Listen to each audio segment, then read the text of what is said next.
జీవితంలో ఇన్ని బట్టలు ఉతుకుతానని అసలు ఎప్పుడు అనుకోలేదు. నిజంగా సాకలోళ్ళు కూడా ఇన్ని బట్టలు ఉతకరేమో.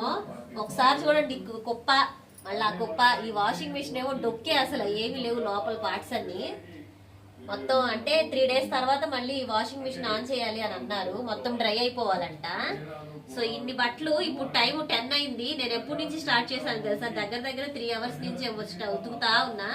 అవన్నీ ఆడితేనే మళ్ళీ ఇక్కడ ఇది ఒకటి ఉంది. అసలు ఇన్ని బట్టలు ఉతుకుతారని నేను ఎప్పుడు అనుకోలే. ఇప్పుడు ఇలా వదిలేసి నేను పడుకున్నా నాకు నిద్ర పట్టదు అనమాట. సో అందుకే ఇంకా మాట్లాడే మాటలు లేవు, అన్న పనులే.